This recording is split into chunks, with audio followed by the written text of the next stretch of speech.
Salut à tous, on se retrouve aujourd'hui pour parler du FC Barcelone en ce lundi 28 février.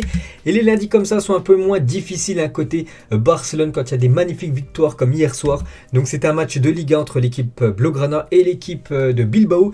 Et le Barça surclassé, les Basques de Bilbao. 4-0, Aubameyang, Dembélé, Luc de Jong et Memphis Depay buteur. Magnifique prestation du FC Barcelone qui a totalement dominé cette équipe basque.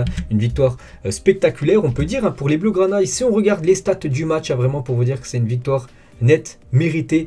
Et vraiment de tous les points de vue pour les Catalans, 72% de possession de balle pour le FC Barcelone qui a fait plus de 719 passes contre seulement 222 côté Bilbao. 17 tirs au but, bon, il y a eu 7 tirs cadrés, donc 4 buts, donc plutôt pas mal.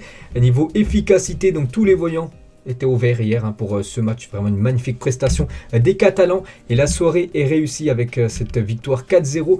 Et puissance 4, les 3 derniers matchs du Barça, c'est quand même contre 3 grosses équipes. Parce que Bilbao, on sait que c'est une équipe très coriace en Espagne. Naples, l'une des meilleures équipes en Italie, actuellement leader comme du championnat italien, cette équipe de Naples. Donc c'était un match d'Europa League, donc il y avait une victoire 4-2, c'était en Europa League il y a quelques jours. Et Valence la semaine dernière lors du dernier match de Liga, une victoire 4-1, donc 12 buts inscrits sur les 3 derniers matchs, vraiment ils encaissent peu de buts et ils marquent beaucoup de buts. Cette équipe Blaugrana, le spectacle est retrouvé dans toutes les parties du terrain. Donc on a 12 buts en 3 matchs et 3 mois sans défaite en Liga. Donc les Catalans sont invaincus depuis le 4 décembre dernier en Liga. Donc ils n'ont toujours pas perdu sur cette année 2022. Donc demain on est déjà le 1er mars et toujours aucune défaite cette année. Donc tout va bien actuellement du côté de Barcelone. Et le mois de février, c'est quasiment un mois parfait, à part 2 matchs nuls contre le voisin de l'Espagnol Barcelone et contre Naples lors du match aller. Mais bon, il y a eu victoire et surtout qualification pour les 8e de finale. Sinon que des victoires en Liga contre l'Atlético, contre Bilbao, contre Valence. Donc parfait bien sûr. Les Catalans. Et peut-être le Barça va bien mieux. Grâce certainement, c'est pas peut-être, c'est sûr, c'est grâce à cet homme, c'est le coach Xavi les gars, qui fait un bien fou du côté de Barcelone. Et depuis qu'il a pris l'équipe, donc il y a eu 13 matchs en Liga, 28 points pris sur 39 possibles, seulement une seule défaite. Donc je l'ai dit, c'était le 4 décembre dernier, je me souviens plus, je crois que c'était contre le Betis Séville, c'était une défaite 1-0 au Camp Nou. Mais voilà, seulement une défaite en 13 matchs, beaucoup de points pris, voilà, 28 sur 39 possibles. Donc parfait bien sûr pour Xavi qui a amené sa patte. Et donc il a dit en conférence de presse à la fin du match hier, les sensations sont toujours très bonnes, nous travaillons très bien l'entraînement et nous sommes humbles. La connexion avec les tribunes est également très spéciale. Il a aussi parlé de Pedri. Quand Pedri a le ballon, le jeu est meilleur, il a une grande vision du jeu, il a aussi le talent pour se sortir de certaines situations quand tu attends quelque chose et que le joueur fait quelque chose de mieux que ce soit à quoi tu t'attends. Je veux dire que ce joueur est spécial, en gros voilà ce que veut dire bien sûr Xavi sur Pedri. Pedri possède la notion espace-temps parfaite. Quand il touche le ballon, l'action est toujours bonifiée. Avec son talent, il peut se sortir de toutes les situations et Pedri me rappelle un peu Andrés Iniesta, son ancien collègue. Il est tout simplement magique, je n'avais pas vu beaucoup d'autres talents de son niveau, il est incroyable. Donc voilà les magnifiques déclarations de Xavi envers Pedri. N'oubliez pas que Pedri les gars, il est en début de carrière, il a seulement 19 ans et la prestation qu'il a fait hier, c'est tout simplement exceptionnel. Et ce petit montage, donc non c'est pas Iniesta, voilà, tu as beau mettre tes lunettes, c'est bien Pedri les gars qu'à ce niveau du côté du Barça. Tout simplement on a l'impression de revoir Iniesta à l'époque et Pedri González est un joueur exceptionnel. Regardez son match hier, donc toutes les ballons, toutes les passes, les ballons touchés, donc je n'ai pas le total exact de nombre de ballons touchés, mais beaucoup, quelques passes loupées, bon ça arrive bien sûr quand tu touches beaucoup de ballons dans le match, tu peux en louper quelques-unes, une prestation XXL. Il a dit nous sommes plus calmes sur le ballon, maintenant vous pouvez voir les résultats, les choses vont beaucoup mieux actuellement, on le voit niveau résultat. Dembélé nous apporte beaucoup sur le terrain, on l'a vu aujourd'hui avec le beau but qu'il a marqué, sa situation était compliquée mais on l'a géré différemment. Et il parle par rapport à la Liga. La Liga, nous n'excluons rien. Nous pensons juste en ajouter 3 par 3 des points. Et pourquoi pas essayer de grappiller des places. N'oubliez pas qu'ils étaient 13e il y a 2 mois. Là, ils sont à la 4e position. Ils remontent très fort dans ce classement. Pourquoi pas essayer d'aller titiller les deux Séville. Enfin, surtout l'équipe de Séville, actuellement 2e. Bon, après les Real, là, ça reste très loin. Mais on ne sait jamais, bien sûr, avec ce championnat. Et Pedri l'a dit, je dois encore travailler très dur pour devenir quelqu'un d'important dans le monde du football. Il sait qu'il a fait encore une grosse prestation hier, mais il sait qu'il peut faire encore bien plus. Pedri, qu'il a encore une sacrée marge de progression. Et il parle de son geste technique qui a été spectaculaire hier hein, sur mon petit pont en talonnade. J'avais peur de perdre le ballon quand les supporters ont applaudi le ralenti sur les écrans géants du Camp Nou. J'ai aussi regardé mon geste car j'en ne revenais pas moi-même de ce qu'il avait réalisé. Donc voilà ce qu'il a fait enfin. En fait, donc il était dos au joueur Balenciaga. Et donc il lui a fait un petit pont en talonnade. Magnifique geste technique, hein, vraiment. Un geste de grande classe. Hein, vraiment, il y a les meilleurs joueurs qui les réalisent hein, dans les grands matchs. Et Pedri l'a fait hier. Regardez le public hein, qui a été filmé quelques secondes après. Tout le monde était choqué voilà, par rapport à ce qu'a fait Pedri, hein, ce petit pont en mode talonnade. Quelques autres photos hein, de Pedri, les gars, par rapport à son match XXL hier. Hein, donc vraiment, c'est l'avenir hein, de cette équipe Blaugrana. Pedri avec Aubameyang. Donc maintenant, on va parler un petit peu de Pierre-Emerick Aubameyang. Et c'est lui qui a été élu homme du match. Hein, ça aurait pu être Pedri. Mais Aubameyang, c'est lui qui a été élu homme du match. Donc il a été décisif. C'est lui qui a ouvert le score dans cette partie hier. Et Aubameyang continue sa belle série. Donc c'est simple, sur les 3 derniers matchs, il a marqué 5 buts Aubameyang. Donc félicitations à lui. Et le buteur Chauve-souris a encore frappé. Donc encore, il nous a fait cette célébration. Bon, il peut la faire, hein, bien sûr. C'est dire qu'il marque, c'est dire qu'il est bon hein, du côté du Barça. Mais attention, hein, on a toujours peur voilà, qu'il arrive, qu'il se réceptionne un petit peu mal sa cheville et que ça tourne. Il peut se casser. Mais bon, voilà, il a fait bien sûr son salto. Aubameyang, regardez cette photo. Donc ça à l'endroit, on peut voir Aubameyang à l'endroit, mais le public bien sûr est à l'envers. Hein, c'est quand il était à l'envers, Aubameyang, ou même par exemple quelques montages. Voilà, avec la célébration de l'attaquant gabonais. Félicitations à lui, hein, vraiment. Voilà, le Barça tient un grand numéro 9 là avec Aubameyang. On sait qu'il a déjà, il a été bon hein, dans le passé du côté Dortmund, du côté de Arsenal bien sûr. Et là vraiment, il commence à mettre son empreinte hein, du côté de cet effectif catalan, le joueur Aubameyang. On va parler cette fois-ci d'un copain, Aubameyang, hein, peut-être le plus grand copain qu'il a dans le vestiaire, parce qu'ils se connaissent depuis de nombreuses années, c'est Dembélé. Donc Dembélé, de nouveau, il a commencé remplaçant. Il va falloir que Xavi, hein, lors du prochain match, mette Dembélé titulaire maintenant, et Ferran Torres sur le banc. Hein. Voilà, Ferran Torres, ça a été compliqué, on en parlera tout à l'heure, un peu de Ferran Torres. Bref, Dembélé rentre à la 67e minute. Il a fait un match, enfin une fin de match exceptionnel Dembélé. Donc déjà donc en gros des sifflets, parce que dès qu'il a touché ses premiers ballons, comme d'habitude sifflé hein, parce que par rapport à sa situation délicate, que les supporters Blaugrana aimeraient qu'il prolonge, mais voilà, le joueur n'a toujours pas prolongé, on sait toujours pas hein, voilà, ce que l'avenir hein, de Dembélé. Donc des sifflets à l'ovation, et les supporters Blaugrana chantaient même Dembélé à la fin du match hein, tellement qu'il a été spectaculaire les gars sur ces 23 minutes jouées. Donc il a touché 23 ballons, donc un ballon en moyenne touché toutes les minutes, un but, deux tirs encadrés, 2 passes décisives, 3 passes clés. Il a obtenu une note de 9.2 sur SofaScore, donc un site voilà, sur les résultats de match. Hein, donc un match énorme hein, de Dembélé en seulement 23 minutes de jeu, hein, donc décisif sur 3 buts. Et Dembélé, les gars, donc il a marqué 32 buts pour le FC Barcelone et 16 du pied droit, 16 du pied gauche, hein, c'est incroyable. Il est décisif des 2 pieds. Donc hier, je crois que c'est un but du pied gauche, hein, parce qu'il a fait un crochet, puis il a envoyé une grosse frappe très puissante où le gardien adverse n'a rien pu faire. Hein. Un très beau but de Dembélé. Et Dembélé n'avait plus été décisif à 3 reprises sur un même match depuis novembre 2016. Hein, ça date, hein, il jouait à l'époque encore à Dortmund. Et là, voilà, il a été décisif sur 3 buts. Hein, donc c'est un événement hein, pour Dembélé, ça faisait plus de quasiment 6 ans. Et Marcelino, le coach de Bilbao, la performance de Dembélé a été merveilleuse hier. Hein, même le coach adverse, il est choqué, on peut dire, hein, par la performance du joueur français. Et Xavi, les gars, en conférence de presse, assure Dembélé. Dembélé peut-il rester toujours sous contrat du côté du club Blaugrana? Ça, ce n'est pas mon affaire, c'est entre lui et le club. Il est très professionnel et je l'ai toujours défendu. Aujourd'hui, nous avons vu le Dembélé que nous voulons toujours voir. Et vraiment, je pense et j'espère que Dembélé, les gars, prolonge hein, du côté du Barça. Il y a toujours une offre hein, de prolongation hein, pour le joueur français. Maintenant à lui, voilà, peut-être viser un petit peu moins d'argent, c'est vrai. Voilà, parce que lui aimerait toucher un gros salaire, peut-être viser un petit peu moins d'argent et continuer du côté de Barcelone. En plus là, on peut voir qu'il y a une équipe quand même qui est en train d'être construite là avec Xavi. Donc j'espère hein, qu'il va continuer hein, du côté de Barcelone, parce que notre club, hein, ça serait bien sûr dommage hein, de laisser partir en plus ce joueur gratuitement. Et Dembélé et Memphis, on va parler cette fois-ci de Memphis Depay, buteur. Memphis Depay, ça faisait longtemps qu'on ne l'avait pas vu. Il a joué hier et c'est Dembélé qui lui a délivré une passe décisive. Et c'est lui qui a marqué, l'attaquant néerlandais. Félicitations à Memphis Depay, voilà cette célébration, enfin la célébration qu'il a fait juste après son but. Il a dit, Xavi a changé la façon de nous entraîner. Les défenseurs adverses doivent souffrir devant nous. On peut le voir, voilà, qu'hier, la défense ou même toute l'équipe de Bilbao a énormément souffert. Il a dit, je ne m'attendais pas à être absent aussi longtemps, mais je suis content d'être de retour parce qu'il a eu une blessure voilà, depuis quelques temps. Donc enfin, il a pu rejouer.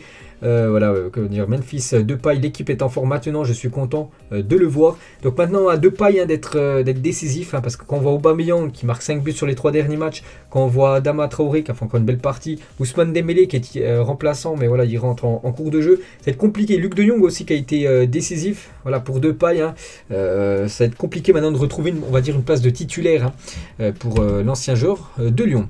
Un autre néerlandais lui aussi, donc lui voilà, il a le statut de remplaçant quand même du côté du Barça, mais souvent décisif en 2022. Et c'est Luc de Jong, lui aussi buteur sur une passe D de Ousmane Dembélé. Félicitations à Luc de Jong. Adama Traoré a commencé titulaire sur le côté droit de l'attaque, une grande partie au Camp Nou. Il a mis ça sur son compte Twitter. Adama Traoré, quelques photos. Donc il n'a pas été décisif, les gars. Adama Traoré, bon, ça arrive. Voilà, souvent il faisait des passes D lors des derniers matchs. Là, il n'a fait aucune passe D. Il n'a pas marqué. Bon, il n'a toujours pas marqué du côté de Barcelone. Je pense que ça va arriver très prochainement. Mais il a fait son match. Encore beaucoup de percussions, beaucoup de centres, beaucoup de dribbles réussis pour Adama Traoré. Toujours ce joueur très très puissant qui fait des dégâts, bien sûr, dans les défenses adverses. Super soirée au Camp Nou pour Frenkie de Jong. Frenkie de Jong a commencé remplaçant, c'est Gavi qui a joué à sa place. Donc il a joué une vingtaine de minutes. C'est lui qui a fait la passe D sur le but de Ousmane Dembélé. C'est lui qui a fait la passe D, Frenkie de Jong. Donc félicitations à son match. Dani Alves, donc notre objectif était de gagner les 3 points, c'est ce que nous avons fait. Je voulais jouer et revenir avec mes coéquipiers. J'ai été puni pour 2 matchs et j'avais hâte de revenir parce que vous vous souvenez, le dernier match, il était suspendu 2 matchs à cause de la semaine qu'il avait mis sur Carrasco lors du match Barça-Atlético. Donc il est content d'avoir fait son retour. Une nuit parfaite, on va dire, pour Marc-André Ter Stegen. Donc il n'a rien eu à faire hier, pas grand chose à faire vu qu'ils ont très peu attaqué cette équipe de Bilbao qui joue un petit peu en contre. Donc en plus un match sans prendre de but, un clean sheet pour le gardien, on va dire, allemand. Gavi, les gars, une petite photo. Dest qui a été bon, les gars. Dest depuis quelques matchs, il est vraiment impressionnant. Donc là hier il a joué côté gauche, défenseur gauche à la place de Alba. Vraiment une belle partie de Sergino Dest, donc ça faisait gauche Dest et à droite c'était Dani Alves. Les deux ont été bons, plus quand même Dest. Pour moi, c'était le meilleur défenseur hier, côté catalan. Et on va parler du cas Ferran Torres. Ferran Torres, pour moi, ça a été le seul qui passe à côté de son match hier. Donc hier, j'ai fait un débrief sur ma chaîne principale BizBiz. J'ai mis une note de 3, voilà, 3 sur 10, alors que tous les autres, minimum, ils ont eu au moins 6 minimum, bien sûr. Donc un match compliqué pour Ferran Torres. C'est pour ça maintenant que Xavi doit mettre directement titulaire en ailier gauche Dembélé à la place de Ferran Torres. Il percute très peu, on a bien vu, Dembélé il est rentré en 20 minutes de jeu, il a fait 2 passes D, 1 but, alors que Ferran Torres, les gars, n'a rien fait. Il a eu un face-à-face encore, il n'a pas réussi à marquer. Bon, là ça commence à faire beaucoup, ce serait son premier, ok, mais là ça fait beaucoup avec le match de Naples, le dernier coup. Et voilà, c'est quand même décevant Ferran Torres, mais on va lui souhaiter un joyeux anniversaire, parce que lui, en fait, il est né un 29 février, donc aujourd'hui on est le 28 février, et demain on est le 1er mars, vous savez que février... des fois il y a 28 jours, l'année d'après il y en a 29, voilà, c'est un peu spécial. Donc vu qu'il est né le 29 février, on va lui souhaiter aujourd'hui un joyeux anniversaire à Ferran Torres. Les unes en Espagne aujourd'hui, Mundo Deportivo, un Barça toute allure, bien sûr, par rapport à cette magnifique victoire 4-0, la Une Journal Sport libérée. On peut voir voilà toutes les sourires, bien sûr, sur les visages catalans. Et il y avait une magnifique ambiance au Camp Nou hier soir. Il y avait exactement plus de 69 770 fans du côté du Camp Nou pour ce match. Et surtout, ils ont vu cette très belle victoire 4-0. Et bien sûr, les supporters apportent leur soutien aux Ukrainiens par rapport à ce qui se passe. Vous savez, actuellement, hors football. Bon, voilà, c'est très très grave ce qui se passe en Ukraine, bien sûr. Il y avait des drapeaux ukrainiens hier dans les travées du Camp Nou. Et la même chose, Stop War, donc voilà, stopper la guerre. Voilà, on espère tous que cette guerre s'arrête très prochainement. Et après le match... Il était 23h45 et tous les joueurs du Barça qui n'avaient pas joué 90 minutes de jeu sont restés sur la pelouse pour une séance d'entraînement. Donc voilà la méthode d'un Xavi qui commence à payer, les gars. Ceux qui n'ont pas joué, ils ne sont pas rentrés directement aller se doucher là chez eux. Non. Il y a eu entraînement pour tous les joueurs au Camp Nou, on peut voir. Voilà, je sais pas, ils ont fait un petit match entre eux pour avoir bien sûr du temps de jeu, pour rester en forme. Alors qu'ils sont restés sur le banc lors de ce match. Il était même plus de minuit, on peut voir sur une info. Il y avait encore entraînement du côté de Barcelone. Donc ça porte ses fruits parce qu'actuellement, ça joue très très bien du côté du Barça.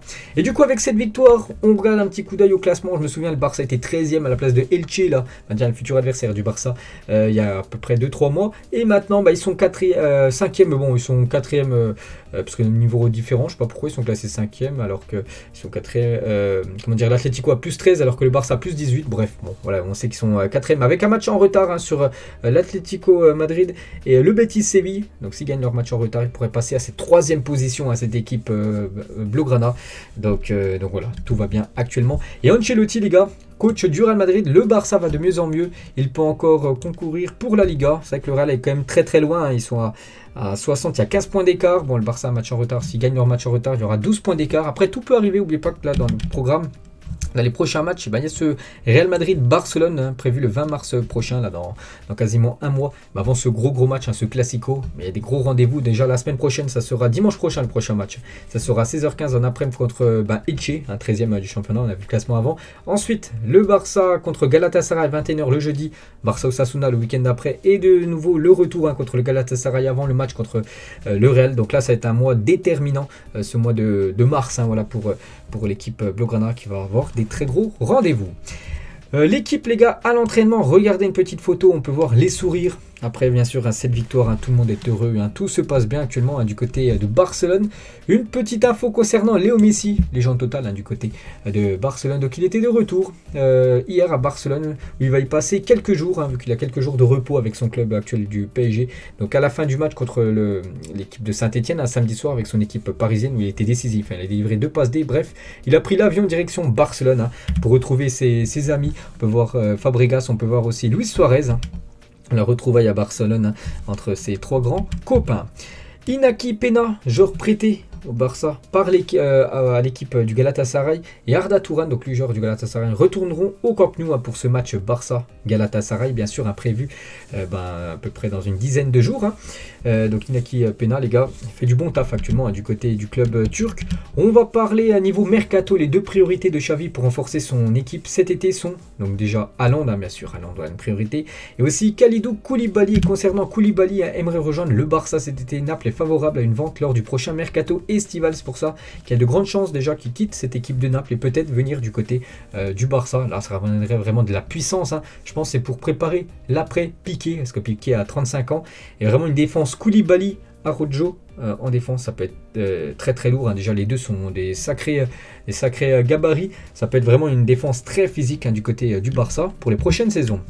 Et aussi peut-être le milieu de terrain peut être vraiment physique avec ce joueur Franck Kessié. Le Barça est proche d'un accord contractuel avec Franck Kessié qui arriverait en transfert gratuit cet été, hein, vu qu'il est en fin de contrat avec l'équipe de l'AC Milan. Donc lui aussi un joueur, un très bon joueur, un joueur assez physique en milieu de terrain. C'est qu'on a plus du côté du Barça des joueurs un peu moins physiques. Hein. Je pense à Gavi, je pense à Pedri ou même Busquets. Et là vraiment tu ramènes un bloc en milieu de terrain qui pourrait faire un bien fou à cette équipe du Barça.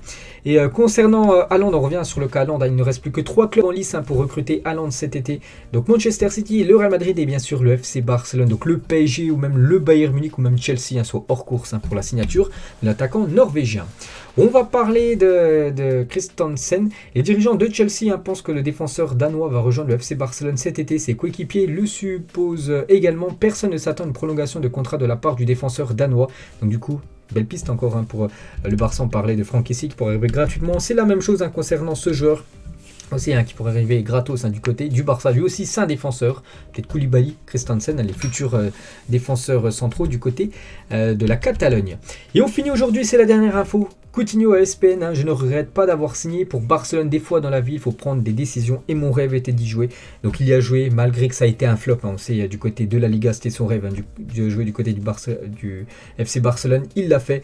Mais bon, voilà, maintenant il est du retour hein, du côté de la Première Ligue à Aston Villa. N'oubliez pas que c'est toujours un joueur qui appartient au Barça vu qu'il est prêté actuellement. Donc voilà les gars, la fin de cet épisode. J'espère que ça vous a plu. N'hésitez pas à mettre un petit like hein, bien sûr pour m'encourager. Bien sûr ça vous plaît. Donc on se retrouve nous demain. On parlera cette fois du Real Madrid. Bonne journée à vous et à demain.